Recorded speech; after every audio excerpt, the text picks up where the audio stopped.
C'est ici qu'habite le Seigneur Jésus, Lexa Anders, expérience d'une assistante sociale. C'est ici qu'habite le Seigneur Jésus. Qu'a-t-il donc de spécial ce pigeonnier là-haut, sur la Hohe Weide? On y accède en montant 4 volets d'escalier. Devant la porte, il y a un paillasson, ici la sonnette, là la plaque avec le nom. C'est comme partout ailleurs. Qu'a-t-il donc de spécial? La meilleure réponse nous sera donnée par le récit d'une petite expérience. Un soir, je rentre chez moi, fatigué et épuisé avec, derrière moi, une journée de travail exténuante. Dans ces conditions, on est heureux de pouvoir se détendre et se reposer à la maison, ne fût-ce que pour quelques instants. Ce ne sera probablement pas pour très longtemps, car, inévitablement, il y aura un coup de téléphone ou de sonnette, ou bien il se passera autre chose. Là-haut, en effet, la vie n'est jamais monotone. En haletant et soufflant, je monte les dernières marches de l'escalier. Pas possible, de nouveau un petit billet à la porte. Faut-il donc que les gens aient toujours besoin de quelque chose? Mais loin de moi ces pensées, la misère est immense, surtout celle qui vient du péché. L'écriture est grande et si lisible que je n'ai même pas besoin de chercher mes lunettes. Ce que je lis me fait tout oublier, même la fatigue. C'est ici qu'habite le Seigneur Jésus. Qui a bien pu fixer ce petit billet par-dessus mon nom? Je crie.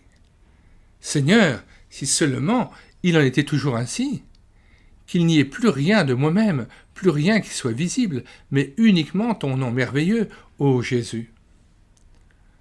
Pendant que j'ouvre la porte, mes pensées s'en vont vers une certaine jeune fille. À la réunion de jeunes, nous avions parlé de Jésus, de son grand amour pour nous, du pardon qu'il accorde dans sa grâce et de l'appel qu'il adresse pour son service. Je la vois encore devant moi, la charmante petite, aux grands yeux bleus et aux jolis chignons blonds. Puis elle était montée me voir, ici dans mon logement. Nous avions parlé de bien des choses et nous avions prié ensemble. Je ne pouvais pas m'empêcher de penser à elle en tournant la clé dans la serrure. C'est ici qu'habite le Seigneur Jésus. Oubliant ma fatigue et ma faim, je me suis mise à genoux pour remercier Jésus et pour lui confier tout mon être, corps, âme et esprit, et le logement en plus. C'est merveilleux de l'avoir, lui, pour propriétaire et de pouvoir occuper le petit poste de gérante. Tout est à sa disposition parce que tout est en sa possession. Il porte toute la responsabilité et je n'ai qu'à lui demander comment faire pour que son cœur soit réjoui. Oui, il a quelque chose d'unique, ce petit pigeonnier là-haut, si près du ciel. Il y a 17 ans que j'ai quitté les êtres qui m'étaient les plus chers au monde. Mon plus grand désir, en fermant la porte derrière moi, était de pouvoir un jour de nouveau me rapprocher d'eux. Intérieurement, je ne me suis, à vrai dire, jamais séparé d'eux. Un dimanche, je faisais une visite à l'hôpital Elim. En sortant, je vis, de l'autre côté de la rue, là où, avant le bombardement, il y avait la maison de diaconesse Phoebé, une excavatrice géante. Je fis demi-tour et demandai si la maison allait être reconstruite. On me dit que non. Le terrain avait été vendu. Et on prévoyait la construction d'un pâté de maisons d'habitation de style tout à fait moderne. Quel était le promoteur et quel était l'agent immobilier chargé d'écouler les logements? Je n'eus pas de repos avant de connaître le nom de l'un et de l'autre. Mais comment pouvais-je espérer acquérir un logement alors que j'avais déjà versé une belle petite somme comme acompte chez un autre agent immobilier? Ce fut un miracle de Dieu que je fus la seule des 50 souscripteurs d'appartements qui ait pu récupérer son argent des mains du courtier malhonnête à qui nous l'avions confié. Il a d'ailleurs atterri en prison pour escroquerie et il y est mort. Après cela, tout alla très vite. Quelques jours plus tard, Je tenais en main les plans de l'ensemble des immeubles et on me demanda de marquer d'une croix l'appartement que je souhaitais acheter. Je pouvais prévoir l'aménagement pour le printemps suivant. Les plans devant moi, je me mis à genoux et je demandai au Seigneur de tout diriger du début à la fin. Je lui dis que je pensais que le petit logement tout en haut, sous le toit, serait le bon. Cependant, j'ajoutais qu'il ne devait pas permettre que se réalise ce qui n'était pas sa volonté. Avec la simplicité d'un enfant, je lui dis tout ce qui me préoccupait. On ne peut décrire le bonheur que j'éprouvais quand, le 28 mars 1954, on me remit les clés de mon logement. Je pris le premier tramway le lendemain matin et, à 5 heures, tournai pour la première fois la clé de mon appartement. L'aube commençait à poindre. J'ouvris tout grand les fenêtres et laissai pénétrer l'air frais du matin. Les merles se mirent à chanter joyeusement et j'étais de cœur avec eux. J'avais inscrit Jean 11, verset 40 sur mon porte-clés. Ne t'ai-je pas dit que si tu crois, tu verras la gloire de Dieu? La gloire de Dieu, je l'avais vue pour ce qui était du logement. C'était un vrai cadeau du ciel. Ce qui était impossible aux hommes, Dieu l'avait réalisé. Son amour ne connaît pas de limite. Les premiers vœux sont venus avec un énorme bouquet de tulipes rouges de la part de la directrice de l'hôpital Elim. Voici ce qu'elle m'avait écrit. Nous souhaitons des rapports de bon voisinage et une collaboration bénie.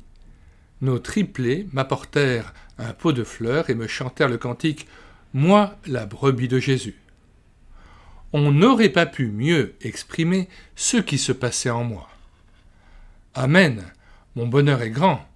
Lorsque notre chère vieille maman vint de Chivay, qu'elle me posa les mains sur la tête pour me bénir et qu'elle nous consacra, moi et mon logement, au service du Seigneur, j'eus nettement l'impression que le Seigneur lui-même disait Amen à tout ce qui avait été fait et dit. Ce qui était vrai au début le fut également par la suite. Il fit tout à merveille. Oui, il déversa sur moi les flots de son amour. Je n'ai jamais manqué de visite. Le premier trimestre, 333 personnes sont venues me voir dans mon pigeonnier. Ces rencontres avaient souvent un caractère international. Ma première invitée, qui resta un certain temps, était une chère amie missionnaire de Chine. À cette époque-là, j'étais souvent à court d'argent. Mais je n'ai jamais renvoyé quelqu'un pour autant. Le Seigneur a toujours pourvu merveilleusement, je dirais même royalement, à mes besoins et à ceux des personnes qu'il m'envoyait. Il a quelque chose d'unique, ce petit pigeonnier là-haut. Tantôt c'était de vieux serviteurs de Dieu qui y passaient la nuit, tantôt c'était de jeunes Suédoises qui étaient venues participer à une conférence à Hambourg. Même ma vieille institutrice vint en visite du Mexique. Je n'ai jamais beaucoup de temps pour me reposer. Il y a toujours quelque chose qui se passe, toujours quelqu'un qui est dans le besoin ou dans la détresse. SOS téléphone? Ce n'est pas du nouveau pour nous. Lorsque c'est grave et urgent, on peut même prier ensemble au téléphone. Ici, on peut déposer les ordures. Cette inscription à ma porte était un encouragement donné par l'un de mes visiteurs à l'intention de l'âme en détresse qui suivrait. Oui, le Seigneur Jésus est là. Il s'occupe de toutes les misères qui s'amassent là-haut. Il pardonne, libère les captifs et réjouit les misérables. Et moi, moi, je suis sa petite assistante. Cela me suffit. Je peux panser les plaies faites par le péché et la peine. Je peux aimer et aider à trouver le pardon. Je peux orienter vers lui mon Seigneur et Maître bien-aimé. Voilà à quoi ressemble mon petit pigeonnier où habite le Seigneur Jésus, lui étant le propriétaire et moi sa gérante. Nous mettons dans les commentaires de cette vidéo le lien de téléchargement gratuit de cet ouvrage, ainsi que le lien vers d'autres ouvrages de Lexa Anders que nous vous proposons de télécharger à partir du site internet médiathèquechrétienne.fr, site comprenant déjà 1500 ouvrages chrétiens dont nous avons assuré la réédition numérique gratuite. Alors n'hésitez plus, sur la barre de recherche Google, vous écrivez médiathèquechrétienne.fr, tout attaché d'un seul tenant et sans accent, puis arrivez sur le site, vous cliquez sur Livres à télécharger, puis vous faites une recherche par ordre alphabétique d'auteur. Nous ajoutons au lien de téléchargement des ouvrages de Lexa Anders que nous vous communiquons, le lien aussi vers l'audiobook de ces mêmes ouvrages que nous avons déjà réalisés. Nous ajoutons le lien vers d'autres ouvrages de Wilhelm Busch ou d'autres playlists d'ouvrages que nous vous recommandons. Ouvrages qui tous, bien entendu, peuvent être téléchargés gratuitement sur le site internet médiathèquechrétienne.fr.